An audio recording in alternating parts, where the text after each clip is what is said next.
From crease to crease and corner to corner, Bettor Hockey Now is NHL fantasy and betting done better. Step into the dot for Bettor Hockey Now on the Bettor Sports Network.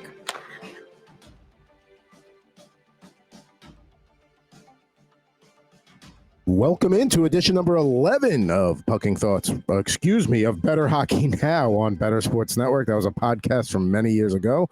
I'm Adam Bernard, and with me, as always, are my line mates, Mr. Anthony Rivera and Mr. Christopher Morez. Boys, how we doing this week? A lot of flubs going on right before the air. For me, you had the little pucking thoughts, but you are at pucking thoughts, so that's true. That's true. This is the preseason for us. Like I say, we're just one more week until the NHL season. We're getting there slowly but surely. And by your football barometer, we actually had live football, like an actual preseason game last week. So we're inching there. And this weekend will be the first preseason week for some of the NFL teams. And fantasy football draft is in full season right now. And before we get to the meat and potatoes, let's just take this opportunity right now that you could start a free trial of Fantasy Alarms All Pro subscription and get the fantasy football draft guide and cheat sheet. Personally, I know I'm starting to get ready for hockey drafts, and that's what we're doing here. But football drafts are now. And hey, if you go to fantasyalarm.com/cheat sheet, you like the 7-day trial, you decide to sign up. Hey, there's hockey DFS playbooks in there, plenty of coverage from this guy to my right over here. Yeah, that guy. No, that guy. There we go. So please, check it out. Give it a shot. And we're going to be doing another mock draft today. Same format we've been doing basically until another platform offers it. We're still stuck with ESPN, but we'll have some fun with it today. Maybe I'll get the turn. We'll see how quick Chris is in getting in there. We'll get to that shortly here. Only a little bit of news to discuss out of the gate. We're talking about the Arizona Coyotes here, and the news there is, they missed out on that arena in Tempe.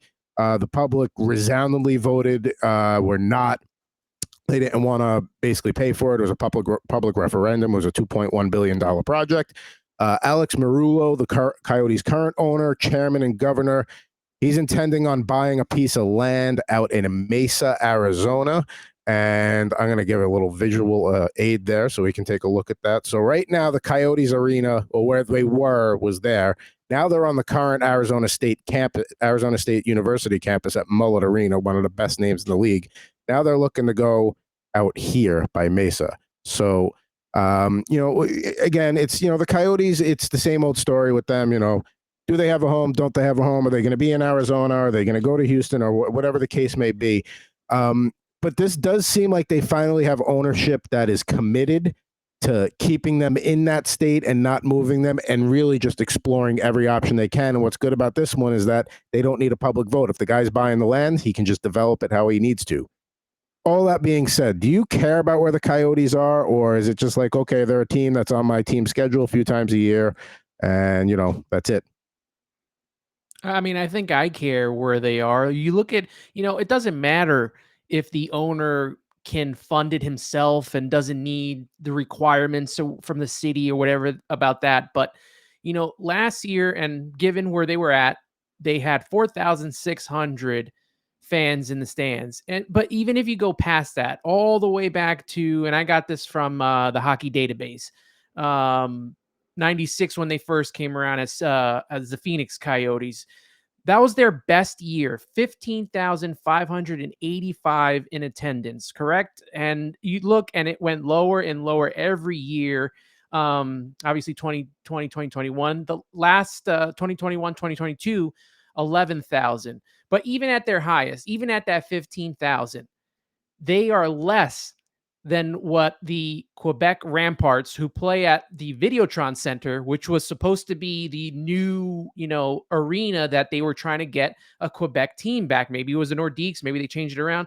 They sell out. And that is, that's a lower team. 18,259 fans go there. Way more than Arizona. So whether you want to, move the team to Quebec City, or Adam, like you mentioned, probably better, maybe Houston. A little part of me wants to see it go to Quebec. And I talked about that with Chris on Twitter. I feel like they have to leave Arizona because this guy's going to lose money.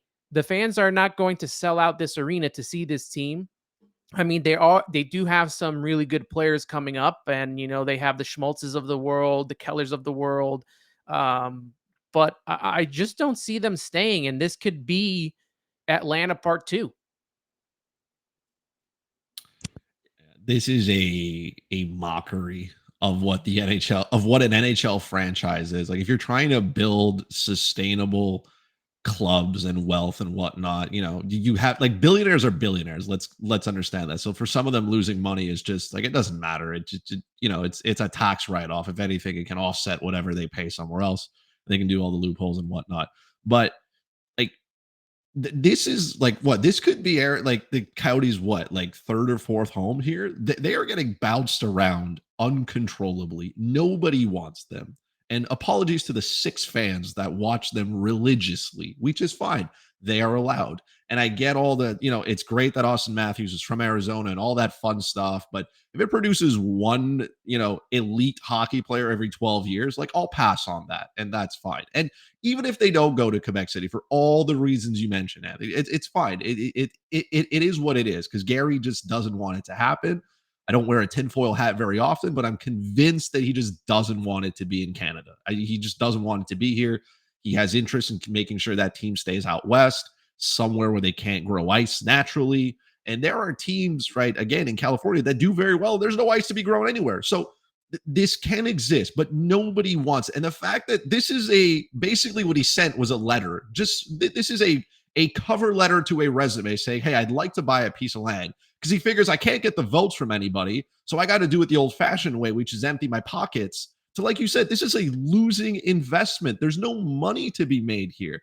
And the definition of insanity, right, we know, is repeating an action over and over again, expecting a different result. It doesn't matter where you move this team.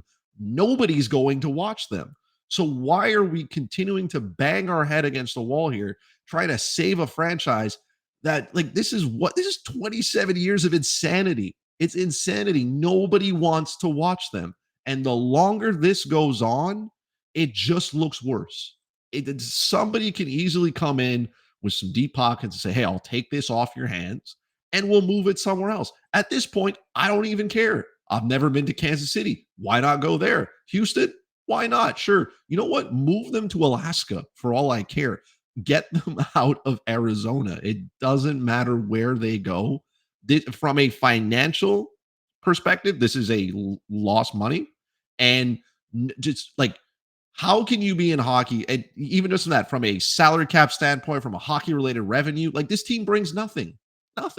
They are the 35-year-old living on the couch, collecting money from the boys, trying to stay alive. They're couch surfing at this point. I'm tired of them. Wow. And couch surfing. That's it. That's what that really is kind of what they're doing at this point in the state of Arizona. At this point, I said this earlier, I'm going to know every single city in Arizona. And there's no reason for me to know that many cities in Arizona. Hey, Scottsdale, are you going to be home this weekend? Yeah. Oh, you're not. Oh, well, you got a spare key under the mat? Yeah, maybe I could just crash there for the weekend. What's in the fridge? Can you do groceries before you leave? Is Clayton Keller home? What do you got, Ant? Yeah, and this team won one division championship, 2011, 2012.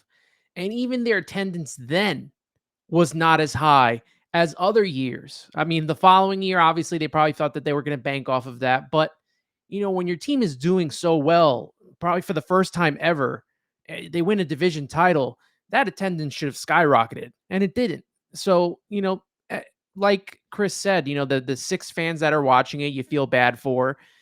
But, they don't want a team there. It doesn't feel like the fans want a team there. They don't want relocate the 6 fans while you're at it too.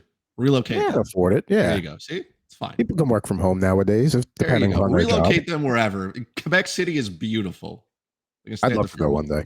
Videotron Center was opened by Metallica, if you weren't aware. That was the first act to ever play there. So what I will say about this is their fourth. This is an attempt at their fourth home in Phoenix. When they first moved, they played in downtown, the same arena as the Suns play, which is now known as the Footprint Center. Jeremy Roenick said it in one of the 2 books he wrote that were like autobiographies, that when the Coyotes played in downtown, like, if I show you the map of where that arena is right now, it is in such central Phoenix that it takes the word Phoenix off the map. That is how centrally located the Suns Arena is. So he said the building was hopping every night. One of the best environments he ever played in was in Phoenix when it was in downtown. When they moved and went to the arena in Glendale, which is up here, he said it sucked all the life out of it. Now, I've been to that building. It's an awesome arena, great sight lines.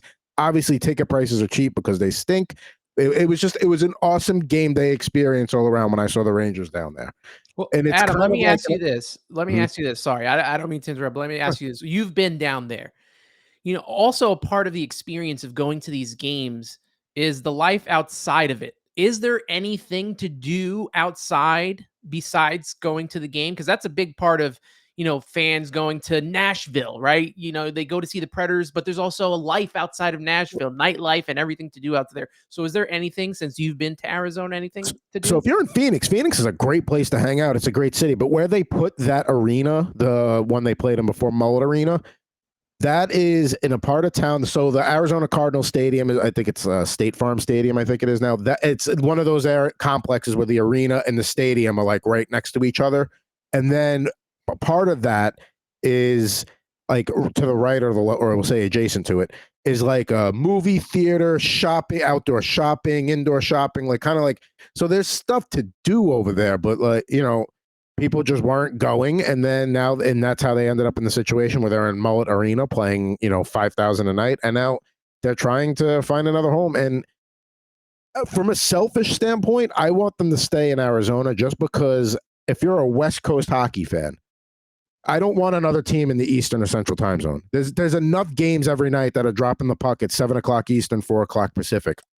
Me personally, I don't want to lose a team who, depending upon daylight savings, because Arizona doesn't follow it, is going to drop the puck 6:30, 7:30. It's just something else that I have on the West Coast. So that's a selfish reason. It's not a legitimate reason, but I do think there is something to be said about having having teams scattered across as many time zones as you can, so you can maximize the viewing audiences and not cram another team into Eastern time. But these downtown things that these teams build now, they're called district entertainment areas because the around stuff, like even for us, like the Bell Center is straight in the heart of Montreal. You wanted bar hop before, you can get smashed in like easily a half hour doing 6 or 7 different bars, and you're within.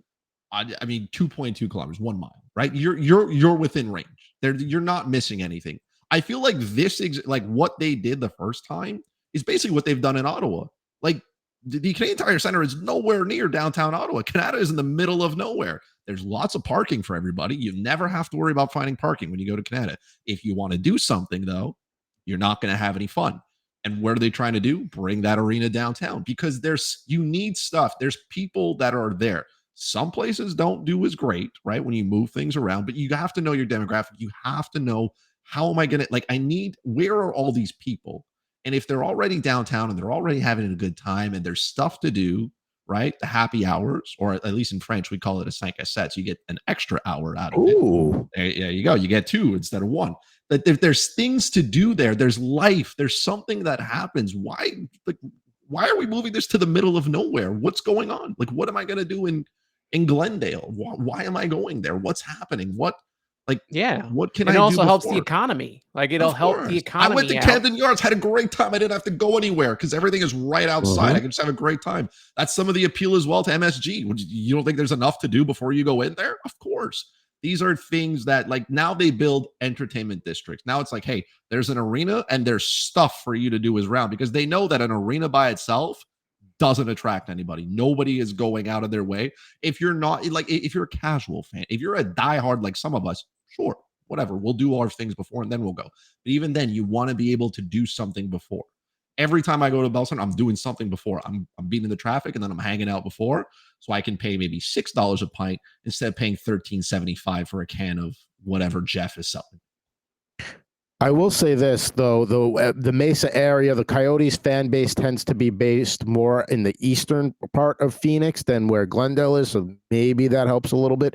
But I do agree, like, arenas need to be somewhere where you can walk to the game from the bar. Like, a football stadium can be in the middle of nowhere because it's once a week, and it's a day. You might be tailgating. You're probably going to sit in the car for an hour getting out, but it's a day.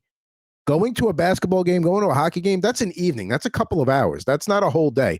So you need those arenas to be in locations where, you know, like you said, like I'm going to go for meet for a couple of brews at 6, puck drops at 7:05. You know, like it has to kind of be like that. You know, Detroit did that with the first they put Ford Comerica Park in for the Tigers, then they built Ford Field, and then they built Little Caesars Arena, and they're all literally right near each other in downtown Detroit. When the Devils moved to Newark, the Prudential Center, there was nothing there when the Prudential Center opened. But then they slowly built it up. They put the Dinosaur Barbecue across the street, and now they're building up the area. Even when I went to a game in Edmonton, and I don't know if that's Rogers Place, Rogers Arena, Rogers Center, whichever the frick. It's not Rogers Center. That's the Blue Jays. There's when I went a few years ago, you could tell they were starting to add more bars to the area and make it more of a pre-game vibey kind of place. So wherever the Coyotes are going, there has to be that. Otherwise, I think that you know, this is strike 4 here. Like you can't, like you swing and miss here. You got to go. Yeah, but how many times did how we learned from Atlanta yet? Obviously we haven't.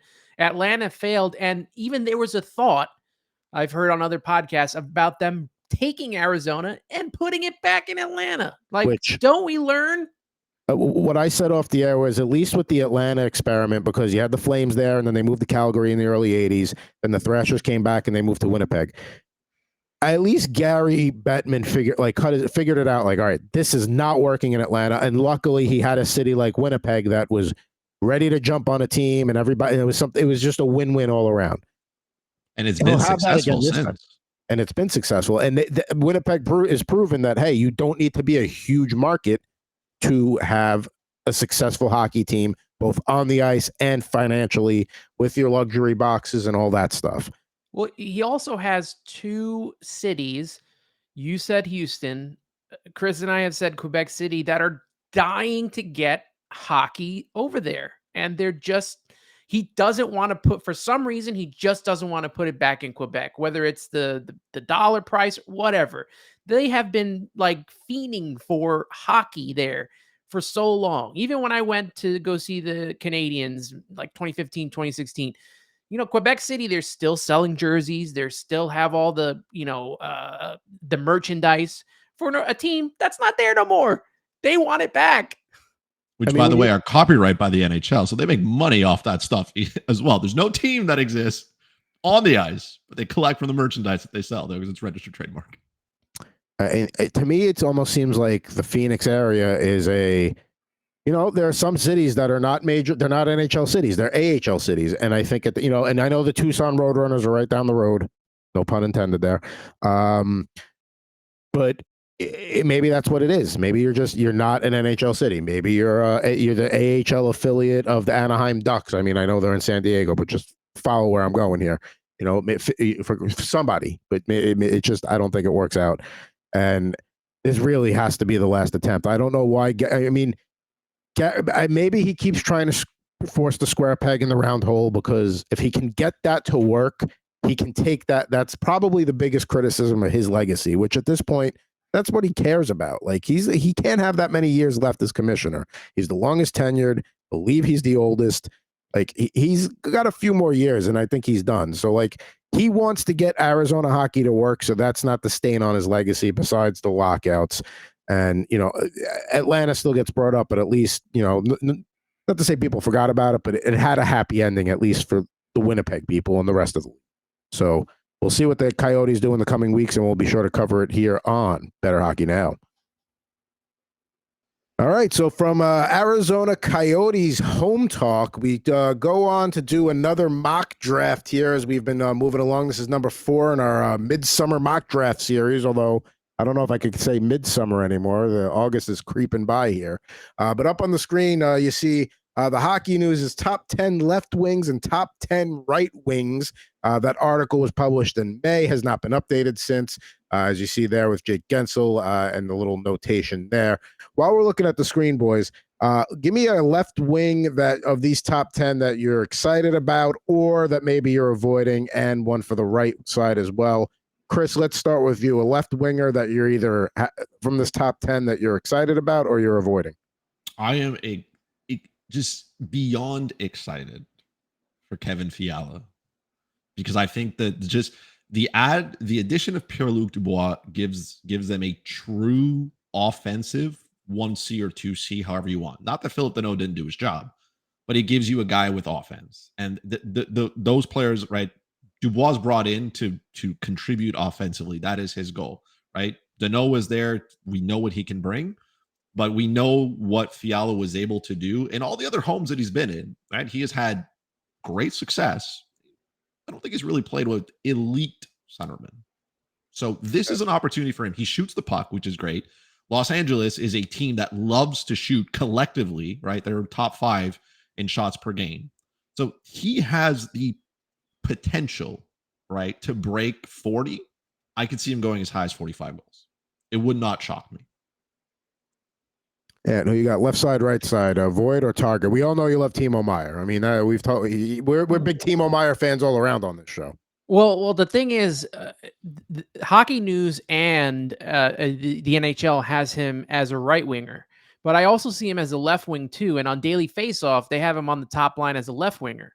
So he's going to be one of those hybrid, probably left wing, right wing guys. I mean, you gotta like where he's going to be set up with when it comes to that top line with Nico Hischier and Dawson Mercer. So he's going to get a lot of opportunities to score. If I had to pick the legit left winger, I guess I got to go Ovechkin. Was he on the top 10? I think he was. He was number 6 on that list. Yeah, you got to go Ovechkin, right? The consummate veteran, professional, and all that stuff. He's a legend, and until he says he's done and, you start seeing him not play well, he's going to continue to score.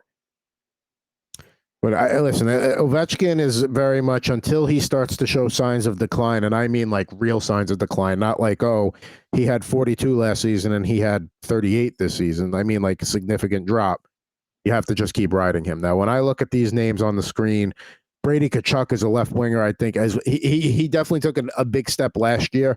I think with Ottawa expected to even be better this year, he could really be a guy that I would look at him at late in the first round for sure. When I'm looking at the right side, I'm avoiding not that I'm avoiding Matthew Tkachuk, but based on what happened last year in the Stanley, like his value, somebody's going to reach on him, so somebody else can take him much earlier than he needs to go. That's fine. What's too early?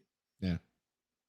I mean, but the thing is, he does play on the right side, and right wing right wing falls off a cliff at a certain point. Like, what does he not do in a categories league? You know what I mean? Yeah. What does he not do? He's ranked 6 on ESPN. So where does he go? I think he's going in the top 5 regardless. And let's get our mock draft going here as we have that up on the screen. We could still talk, but we'll talk with Tkachuk right there going 6. I think that's a good spot for him. I think would you take him 3rd? If we know Draisaitl and McDavid are 1-2, would you take Keith Tkachuk 3rd? Or Matthew Tkachuk, sorry, not Keith. I mean, third might be a little bit too far for my liking. Fine. 3rd might be a little bit too far. Sure. I would say I'd probably grab him. I think 5 is an acceptable place to grab him. And I'm on the back-to-back swing here. We'll go through the first round in a minute. Okay, so we spread out the picks. Picking in the 3-hole is Chris. You go with Elias Pettersson, and that's not a guy you're high on, but that's the guy you got to take at 3. At some point, I figure either ESPN knows something I don't know, or I mean, the potential is there. I just need to see him do it. And it looks like in this mock draft, we actually have another human this week. So thank you, Mr. Hendrickson, picking in the 4th slot there. Grabs Pasternak in the 1st round, and on the way back, I don't see who he grabbed there, but let's see. Chris is back on the clock. And you are with your first pick. You take Nate McKinnon. Certainly nothing wrong with that. And then when you came back in the 2nd round, you took Cale Makar. So a couple of Avalanche players for you to start. Yeah, I was trigger figuring for Jack Hughes, but I said with McKinnon there, I just got to go McKinnon. Chris, back on the clock here. I'm going to pair my Rasmus Dahlin with the new toy in Pittsburgh now. Rest in peace to all my Chris Letang shares. Those are dead. I don't know what will happen to them, but I am taking Erik Karlsson here because the sky's the limit for him now. And you know they're going to give him a ton of minutes. They are going to run him into the ground. They are going to. And nobody cares about his defense. If I hear one more person talk about his plus minus, I'm going to lose it. Yeah, like there's certain defensemen that you understand that, like, hey, they're either straight up a liability or it's not a strong point for them, and that's Erik Karlsson. Not listen, he could still get back and back check, but you know. We tweeted this earlier today, and if you follow any of our Twitters, we were talking about Connor Bedard and where he falls third round. I'm taking him right there. Yeah, I mean, it was coming to me if you didn't take him. He didn't make it. There you go. And William Nylander, that's another one I was looking at there. All right, let's see. So my first two picks at the turn, I went with Brady Tkachuk and Kirill Kaprizov. Certainly not too bad forwards to build a team around. Defense, all right, I got to take Adam Fox here. I got to get one of my cornerstone defensemen out of the way. And then when we look at goaltending, I'm going to subscribe to the Chris theory of why is Andrei Vasilevsky still sitting there? Definitely don't mind him as my goalie one on the turn. Unfortunate you guys have been listening. Sorry, I do that sometimes. Oh, Anthony back on the clock here. Let's see. In the third round, We're going to take Nico Hischier here. He gets his devil. So good for you. Devil criteria has been met. Gotta have one. And then we look at Chris. He's got his cornerstone defenseman there, Dahlin and Karlsson. Let's see. Does he pick a non-Scandinavian player here with his next pick? We'll see. I'm going to pair the best forward, right? The best Canuck forward with the second best one. That'll be JT Miller. I figure those two can get to know each other. Yeah, listen, that's certainly not a bad stack there. And unfortunately, where I am at this point, I want the value on him. I'm not going to be able to get it because I prefer this player ahead of him. Kyle Connor is still an elite goal scorer in the NHL. He still gets to play with Mark Scheifele. So that's where I will invest my funds this time. Team Hendrickson back on the clock. He grabs Crosby in the fifth round. Listen, Sidney Crosby in the fifth round, there's nothing wrong with that pick at any point, no matter what your positions are at. Anthony back on the clock here. We'll see what he does. Let's take a look at all positions there. Definitely some good names still out there. I have a feeling I know where he's going here, but we'll see. Pierre-Luc Dubois. Yeah, there you go. Alex Ovechkin. I mean, we all knew that was coming. I mean, why not at that point? And like I said before, you have to just ride him till he gives you a reason not to. He's right there for the taking. Now, I'm looking at my situation here. Getting a 50-goal scorer in the fifth round is kind of some value there. Mm-hmm. I'm looking at some guys here. Let's take a look. I'm going to grab Clayton Keller. Sorry, bud. And then on the turn, I'm going to get my second defenseman and grab Dougie Hamilton. So I piss off both of you with the span of two picks. Get the Devils' top defenseman and Clayton Keller, who is Chris is huge on this offseason going into 2023. I knew he wasn't coming back to me. I knew that was my opportunity cost there. I just value Kyle Connor just a little bit more than Clayton Keller, just a tad. All right, we're going to take a look at the Team Hendrickson team so far. Our fourth friend here. David Pastrnak, Nikita Kucherov, Mika Zibanejad, Sidney Crosby. So he's punting on defense at this point, but he got a strong top four there to start, and Vitek Vanacek. If he's going to be the Devils guy, he'll get wins, but I have a feeling they're going to go with more of maybe a split, depending upon what they do. Because I mean, there's still the possibility of Connor Hellebuck, even though who knows. But the Devils' goaltending is the one thing that could potentially do them in if they don't shore it up. I am going to take a goalie because I need one. Philip Gustafson will be that man. Take away that stack from Anthony.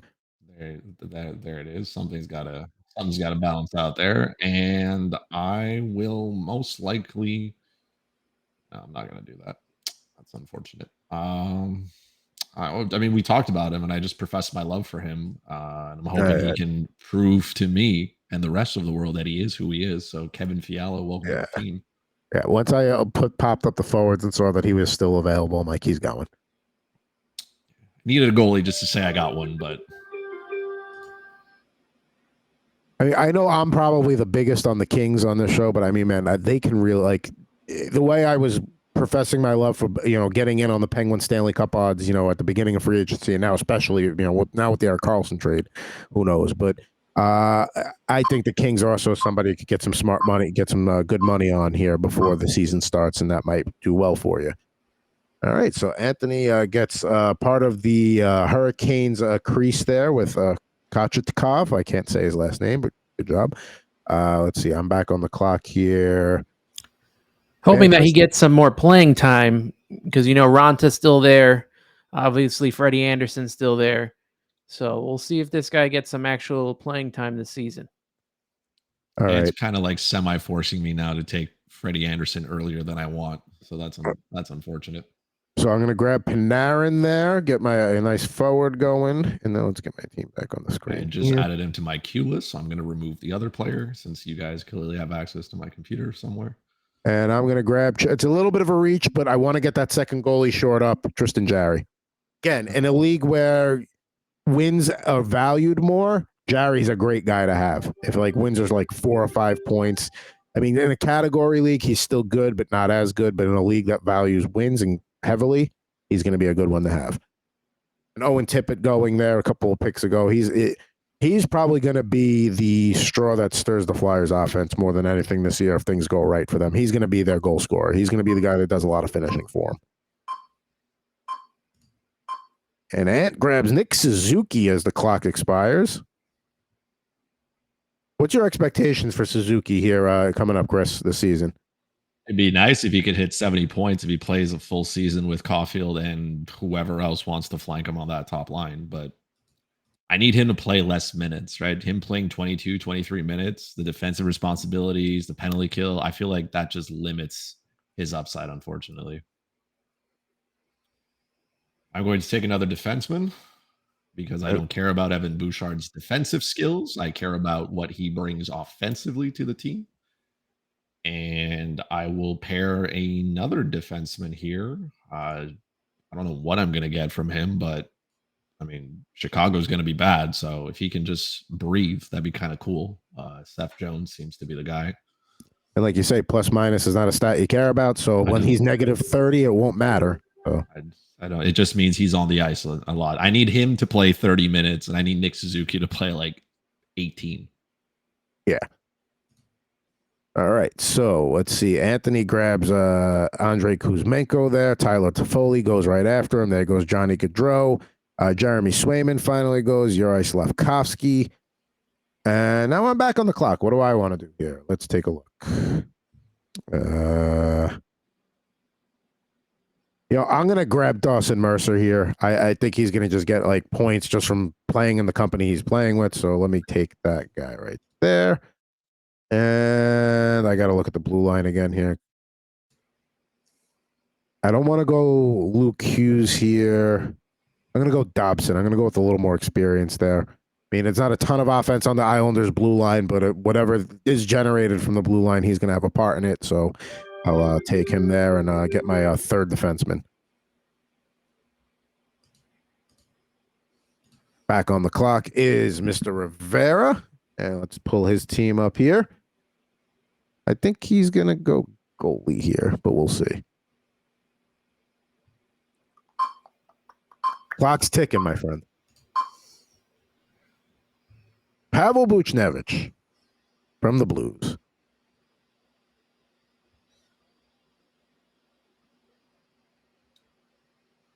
I will continue to deal with his injuries, but I mean, that offense in Pittsburgh now just looks wicked. So I want my Evgeny Malkin shares to complete my Eric Carlson shares and continue to not care about defense. I mean, Evgeny Malkin in the 10th round, I mean, that's bordering on a steal at that point. There you go. Here he is. Yeah. And Pavelski did not make it back to me. I probably should have grabbed him instead of Dobson in that last round, but what are you going to do? I'm going to take another defenseman here, and I'm going to take Thomas Chabot. I feel like there's a lot of good things happening there. I like Chabot. I'm a little bit worried about how much Jacob Chikrin will get into his minutes, but I think he was playing too many to start with. So. Yeah, I think that'll be a good thing. That he doesn't have to be the guy that is completely leaned on the entire time for Ottawa. Definitely helps to have somebody else shoulder the load a little bit. Let's see, Mr. Rivera back on the clock here. He's got a nice group of forwards here, but let's see what he does back on the clock. He's going to shore up his blue line a little bit. Juuso Valimaki. Now I'm back on the clock. What do we got here? In a league that values offense heavily, Trevor Zegras, I think, will be just fine for me here. Going along with Dawson Merson there, a couple of young forwards. I am back on the clock. I mean, I could go goalie 3. I'm going to grab Shea Theodore. I mean, it's the Vegas. Vegas is going to be all right back there, and he's going to get minutes on the power play. So let me get my 4th defenseman there, Shea Theodore.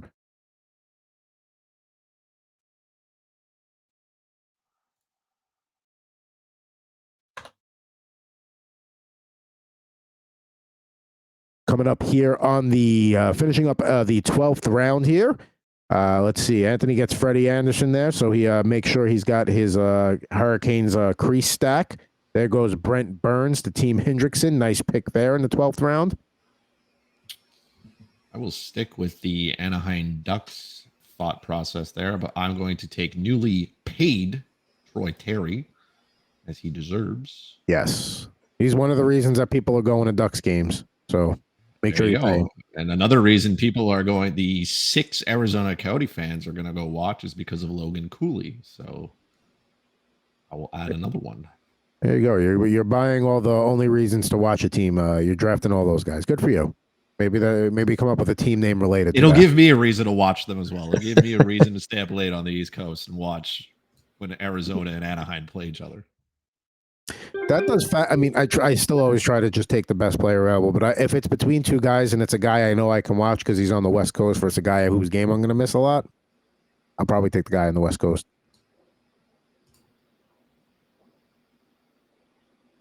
All right, so Ant grabs Tyson Barrie there on the Predators blue line. He'll be generating offense for them as well. I am back on the clock here. And, again, going back to, if wins matter more than other things in goalie categories, Stuart Skinner's certainly a guy you want to grab. And then coming back at the turn here. I don't love any of the. I mean, I could grab him. See, the only thing I don't like about the turn is there are guys that like, all right, if I don't take him here, I'm not going to get him, and you're going to leave somebody behind. But I can't leave Robert Thomas behind. I'll leave that at the expense of my blue line. I love what he does with St. Louis up front in their top 6, and I think he's he's been consistent, at least in the assist category. So let's see here as we enter round. We are in the middle of round 14 here. Jonathan Huberdeau going, probably somebody getting a huge discount there in the 14th round on Huberdeau, considering he was a top 5 round pick last year. There goes Morgan Riley. That was the defenseman I was considering taking there, but instead decided to go at Robert Thomas. Eunice Corpusalo goes there for Ottawa. Certainly should get plenty of playing time there. Sniped by the human. That's unfortunate. I hate it, but I mean, he's breathing, so that'll be good enough, and I'll live with the pain that comes with it. Sergei Bobrovsky. I mean, at some point they're going to transition that crease away from Bobrovsky to Spencer Knight, but I mean, it's still Bobrovsky's crease for now, and at least Bobrovsky's still getting paid $10 million. So exactly, he's still going to be there, and that forces me then to have to protect that investment with another investment, I guess. So I will go with Jacob Markstrom. I mean, that's if you're going to go back-to-back goalie picks in the 15th round, Bobrovsky or Markstrom. I mean, Markstrom should bounce back. There should be more wins for Calgary than last year. Florida is going to be one of the top teams in the Atlantic and the East again, so that it's definitely getting your value there in the mid to late rounds here for your goaltending. There goes. Speaking of goaltending, there goes Ville Husso. Don't know if I love that pick at that point for the Red Wings. Okay, Anthony grabs Logan Thompson in Vegas. Now I'm on the clock. Do I grab my 4th goalie this early? Good news. You have 2 back-to-back picks to think about it. Yeah, I know. I always try and. All right, so I got to get my boy Chris Kreider at this point in the draft. I can't leave him sitting there any longer. Let's see here. I got back on the clock. All right, let me get my 4th goalie, and then I don't got to look at it again. Cam Talbot. He's going to, even if he gets 50% of the workload in LA, he's still going to get 50% of the wins. And I think LA is going to win a lot. Certainly not a bad way to go there. So I am locked out on goaltenders. I can't even look at them anymore. That's crazy. The horrors. Ant gets his guy Mark Stone there in the 16th round. So you'll enjoy water remains wet for Anthony. That's for sure. Yeah. I will go with, I don't know why he keeps getting disrespected. There was a stat that he played like just an unreasonable, like not enough ice time, right? We talk about Suzuki playing too much. I wish they would give Nikolai Ehlers more ice time. He's one of the steady producers, steady sources of offense for the Winnipeg Jets over the last few years. So I don't know why he doesn't play enough. I think maybe the loss of Dubois maybe will give him a little bit more space. I'm going to stick with this. Again, if it ain't broke, don't fix it. I'm just hoping for good stuff one day to be mentioned about Valerie Nichushkin. Might be waiting a long time there. I mean, might be. Do you get better news about Nichushkin or Galchenyuk first? I'm hoping it's Nichushkin, but it's probably going to be Galchenyuk, and that's unfortunate. You know, we're in round 17 now, and if this guy falls to me, I'm going to take him. Get my goalie tandems, Aiden Hill. There you go. So you got goalies. Listen, with the Golden Knights, that's certainly not a bad goalie tandem to have. You know, you're going to get your victories there. So I am back on the clock here. I probably should grab my 5th defenseman, and as long as let's get Cam Fowler. I've always been a fan of his as one of your bottom defensemen, bottom D-men. And Anaheim will score some goals this year. They're not going to win a lot of games, but they'll score some goals. Let's take a look at all the skaters here that's left. Do I double dip on defense? You know what? Grab an Adam Fantilli there. He's going to be my last forward. Why not? You know, if Connor Bedard could go in round 3, Adam Fantilli can go in round 18. That's for sure. Let's see. So we got, 4 rounds to go here. We're in the middle of round 18 on Bettor Hockey Now here on the Bettor Sports Network. Adam Bernard here with Christopher Moraes and Anthony Rivera. Anthony makes his pick. He gets Asa Lindell from Dallas. Definitely a guy that's going to help you out in those banger categories. And as much as we despise the plus-minus category, should get a decent plus-minus based on the team he's playing with.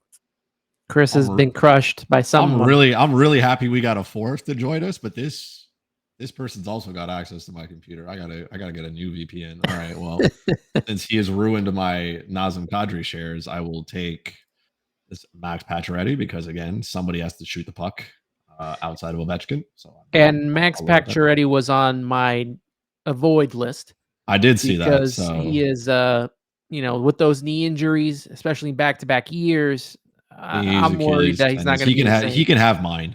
I don't need him. I'm not doing anything with them really. So. Man, this guy put a little bit of pressure because I didn't. I'm going to take a risk here. I haven't drafted him once. I'm going to take Kirby Doc.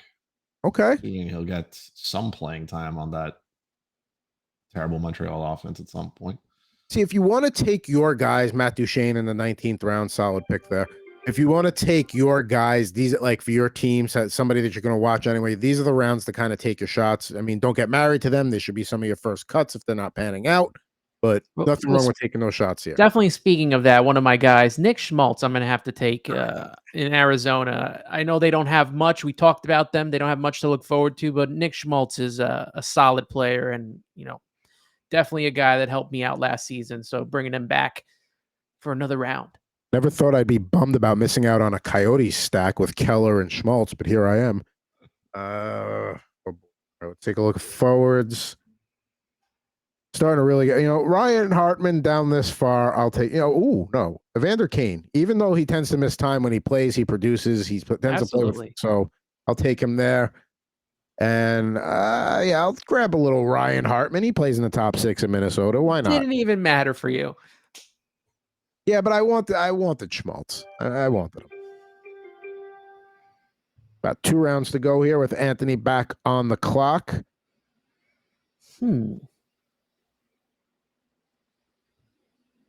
See what names are still out there. This has been a pretty good. That we're going a little deeper on this draft than some of the other ones, I feel like. So I do see who I want if he makes it back to me, but we'll see.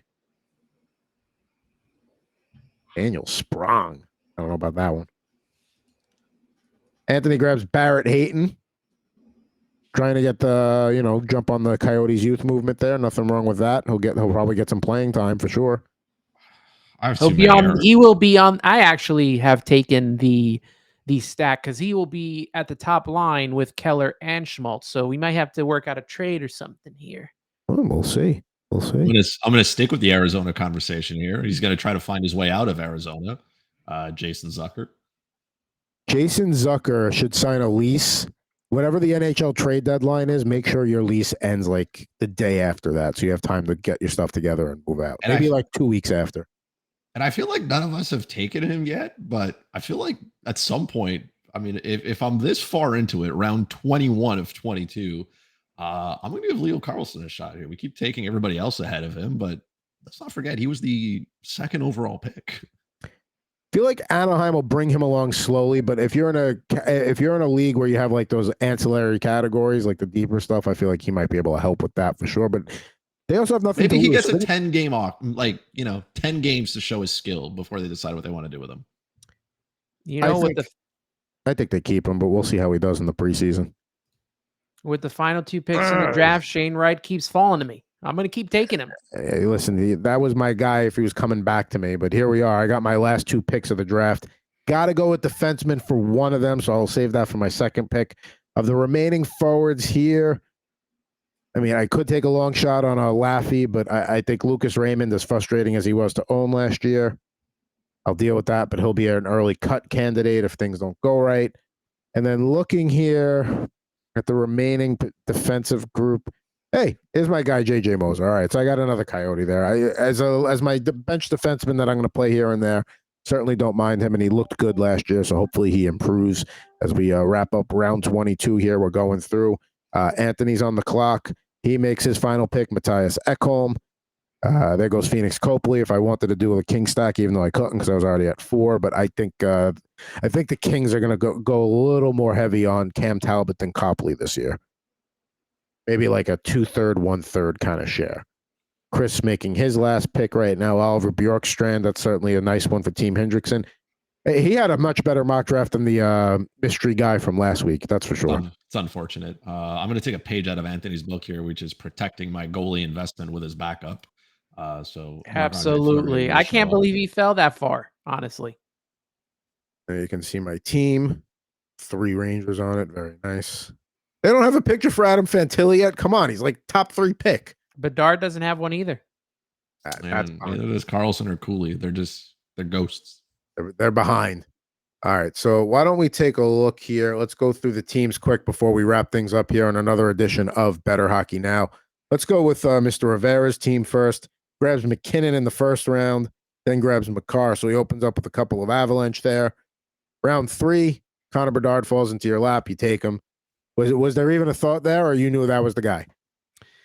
There's always a thought, but considering where I pick in the draft, which is smack dab in the middle, I don't have, the opportunity, kind of like you did at the back end, to go 1-2 and, keep picking forward. Or even like last week, I had the number 1 pick in the mock draft, where back around in the snake, I would get 2 draft picks. And Bedard was just sitting there, and we talked about it. I talked about it with you guys on Twitter, where he would be best to be drafted. And I thought, early 3rd round, late 2nd round, early 3rd round, and he fell right there. So you have to take him. Now, when I look at Nico Hischier here, 31 goals, 49 assists last year. All right, with him being the second line center behind Jack Hughes, are you expecting similar output? Are you expecting more with the additions of Toffoli or Meyer, or maybe a little step back? Where are you on Nico Hischier this year? I'm expecting similar to maybe a little bit more with the with a full season of Timo Meyer. He'll have Dawson Mercer on the other side. He was racking up points because when I was facing my friend who had him, he sure was killing me every day. So I thought that was a good move there. Obviously, like I said, he'll work with Meyer or Mercer. Um, that's the lines that Daily Faceoff has. So I'm going off of base what they're having. They have Bratt, Hughes, Toffoli together. Either line, wherever you put Nico Hischier in those top two lines, I think it's going to work out for him. It's going to work out for the Devils. It's going to work out for me. All right. Now let's take a look at Chris's team here. He's got a couple of Canucks there early. When you look at your forward group here, you're looking at Pedersen, Miller, Connor, Fiala, Malkin. Those are going to be the guys that carry you. But you look at this blue line here: Dahlin, Carlson, Bouchard, Jones, Shabbat. I mean, that's a good 1 through 5 right there. I have 5 defensemen who have no care about playing their actual position. So I'm excited for each one of those guys to finish the year probably minus 15, minus 20 each. So at the end of the year, I'm hoping collectively, if this team could hit minus 100 in the plus minus, my job has been completed.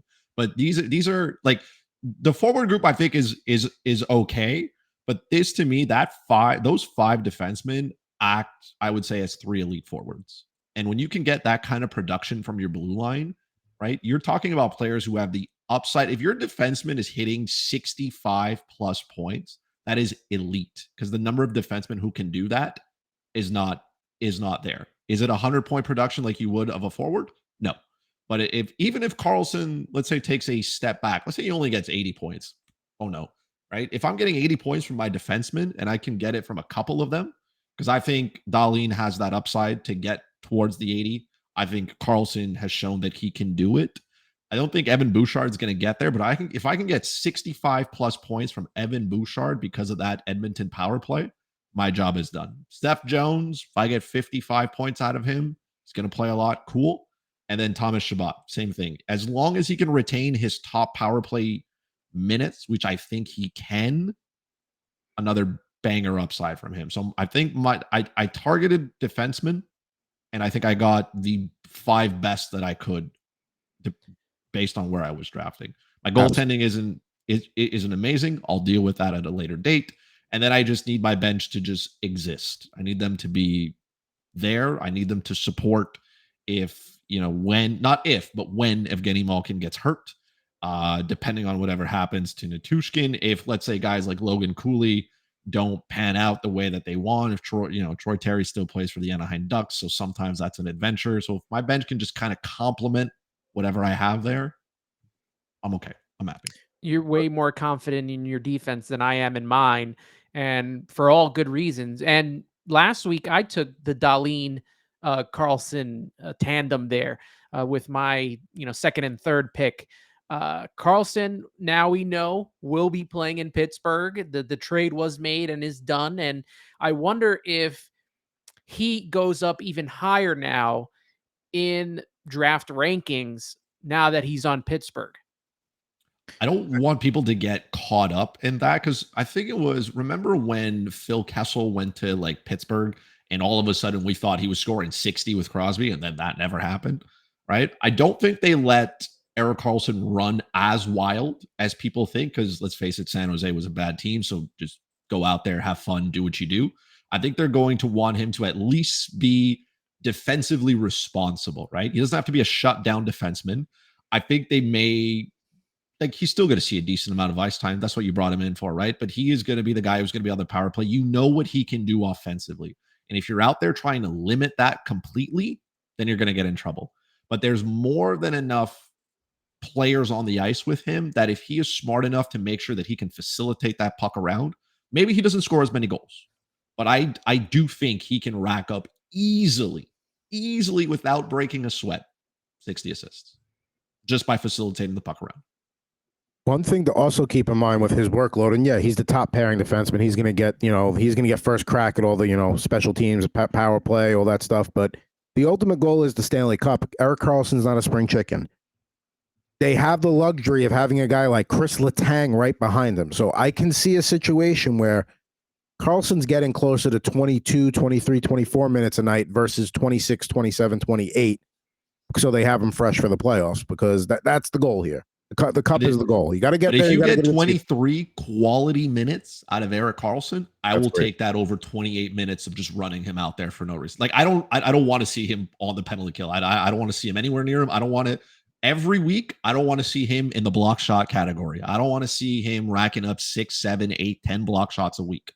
I want him to be out there shooting the puck, doing what he does. You want to take a minute 30 run on the power play because who's on that second unit anyways? Doesn't matter.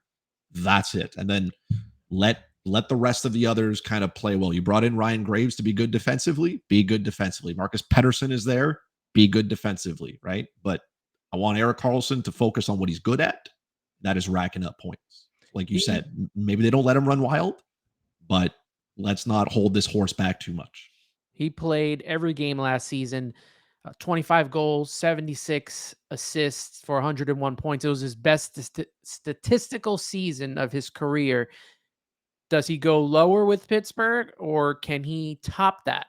Lower. He's going to go lower. He's got to go lower. It has to go lower. Unless they trot him out 30 minutes a night, which would not be wise for the long term. If they play him 30 minutes a night, then yeah, because he's in a more potent offense, he could do that. But I don't think he scores over 15 goals, to be honest, right? I think reasonably, right? So for me, his 60 assists, I think, is in the bank. He just got to do it. 60 assists, 15 goals, 75 points, even for a defenseman is still it's elite. Like what he did last season was just unheard of. It's just in the modern era is just wild. But if you're banking on that, if you're saying, oh, I'm hoping he gets 100 points again, you're about to be very disappointed. But if he flirts with a point per game production, Erik Karlsson at his age, sign me up. Pittsburgh's on its last leg, right? With this final, I feel like what is going to be their final run. So I'm pretty sure they are going to monitor every single one of those players in that lineup. And because they have that luxury of, it's not like, okay, we got to conserve Karlsson and there's a huge step down for our next best mobile defenseman. You got Chris Letang right there. So this is one of those situations where you have ownership, you have a share of a fantasy player that you want him to play less more than more because you want him to get you through all the way through the playoffs. And quality over quantity every time. Less is more. Now let's take a quick look at my team before we have a little wing debate that's off the ice and wrap it up here for another edition of Bettor Hockey Now. Just quickly, love my forward group here. My defense, I started strong with Fox and Hamilton, and then it kind of got away from me a little bit. Wish I had a better 3. I'll take Theodore as my 4 or 5, but wish I had a better 3. My goaltending, now usually I'm a fan of the stacking. I did not do that today, but listen, if you're telling me I'm not allowed to stack, but I will get Vasilevsky, Jarry, Skinner, and Talbot, sure, fine. I don't need a stack at that point because I'm going to run Vasilevsky and Jarry out there a bunch. Skinner when the matchup's right. Same thing for Talbot. And Talbot will have a team that's playing defense in front of him, so that should help his goals against and save percentage as well.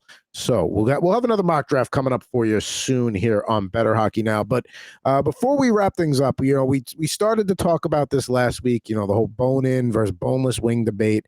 We are talking wingers today. I did get curious, started going around on the internet, just find things. I did a search on just boneless wings and see what I could find, and I found this article from a 2012 New York Times piece. And the main topic of the article is the sky-high prices of chicken at the time. Now, I outlined the first paragraph there. Boneless wings, increasingly promoted by restaurants, are not wings at all, but slices of breast meat deep fried like wings and served with the same sauces, a bit like a spicy chicken McNugget. Now, I've got no problem with boneless wings. I'm not here to crap on them. I sent you guys the picture. I ordered Wingstop the other night. We got five free for $5. You can't beat that. It was a promotion.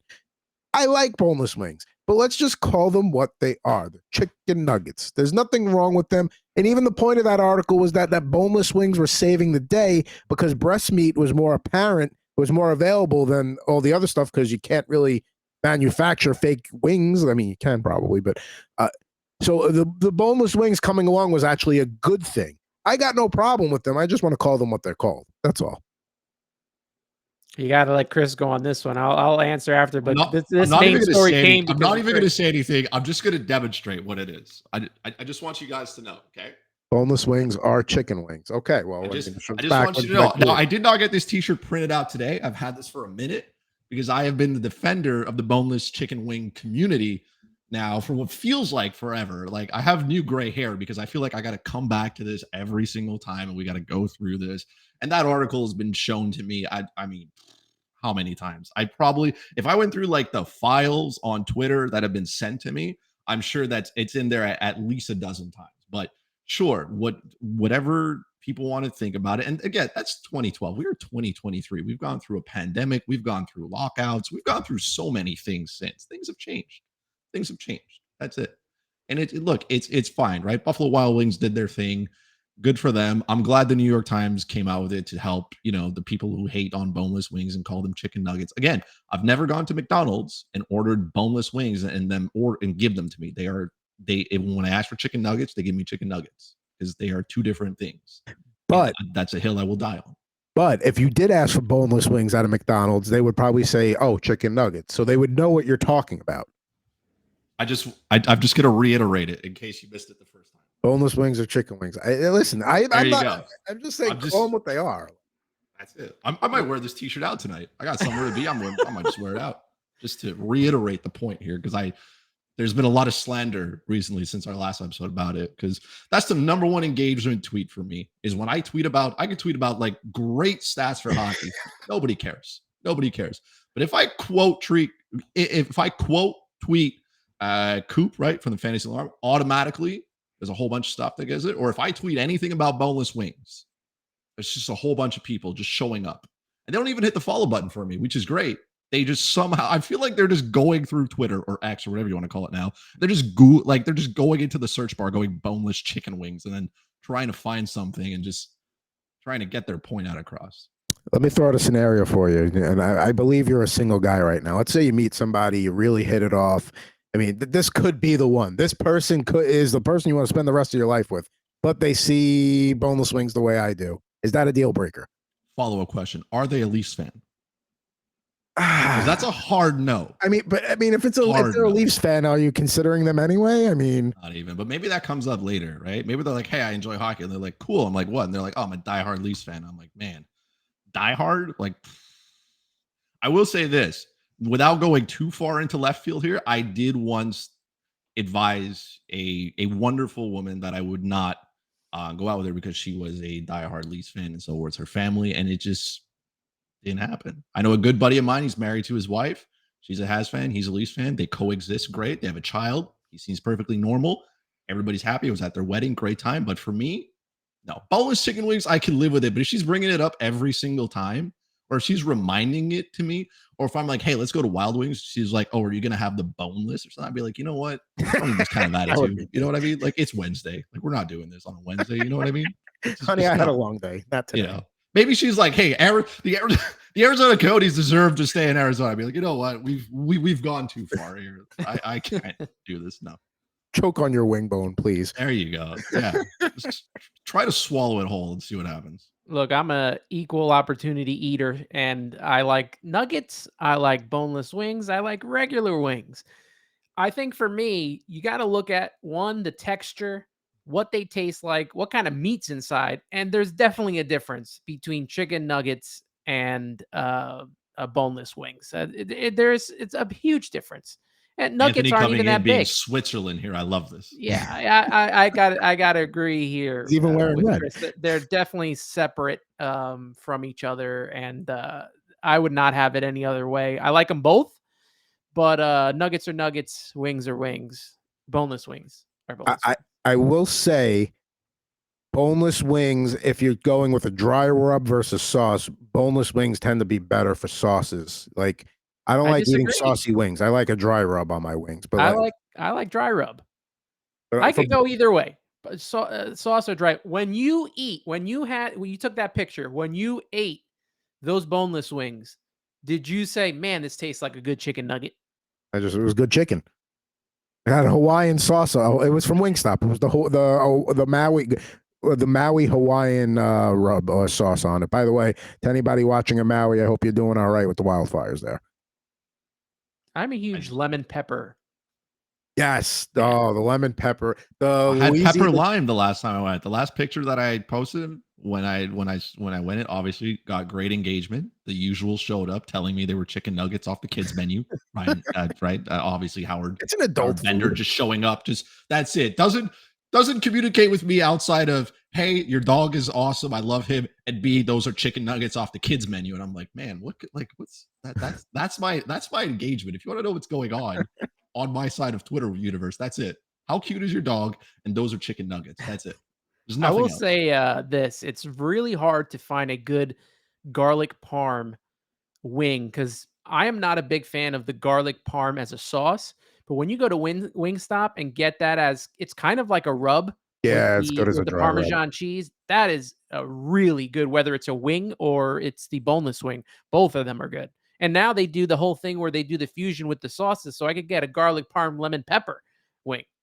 I think next time we're gonna have to close with our top 3 Wingstop choices here. I mean, Absolutely. you got Wingstop in Canada, or is it a different chain up there? They have Wingstops elsewhere. They don't have them in Quebec, obviously. They have like Wild Wings and stuff, which is, I guess, kind of different, but it is. But it's the same thing. They have 100 different types of sauces and combinations and flavors. And I like to go to the same one because, it's a great atmosphere and stuff like that. Every time it comes back, it's absolutely great. I love it. I don't do like the Pizza Hut ones and stuff like that, because if I'm gonna do if I'm gonna do a good one, that's what people probably have. They probably have Pizza Hut ones and they're like, oh, these are chicken nuggets. I'm like, stop it. It's not the same. It just it doesn't work. But yes, we do, but it's different. You know who else has good wings? This is going to be very New York centric. The Chinese food places, but like the little takeout places, the places where you walk in and it's like the size of a bedroom and they have like one table with 2 chairs. The chicken wings in those places, phenomenal if you like crispy wings. And they give them to you in the where it's before they even break them apart. So the flat and the drum are all one piece. So don't forget Dallas BBQs too, as well in New York City. They have a very good sticky wing that is a full wing. Listen, if you got a take on wings, you can besides Fuzzy Chris 91, you can hit up Ant Rivera 86 or Pucking Thoughts. I'll talk wings, chicken. Chicken is the most versatile of the meats, as far as I'm concerned. We might do a meat power ranking here one day too. We'll have that for you. But the meat draft, the chicken draft. Ooh. No one ever slides into my DMs to be like, hey man, love the show, great hockey take. Everybody's like, you can't be serious. Boneless wings are not chicken wings. I'm like, you slid into the DM for that. Thanks a lot. I appreciate you listening. Appreciate the contact. But we started off the show talking about the Timo Meyers of the world and the Kevin Fialas of the world. Now we close it with the actual chicken wings of the world. But that'll do it for the 11th edition of Bettor Hockey Now on the Bettor Sports Network. For Mr. Christopher Merez and for Mr. Anthony Rivera, I'm Adam Bernard. We'll be back with you very soon here on Bettor Hockey Now.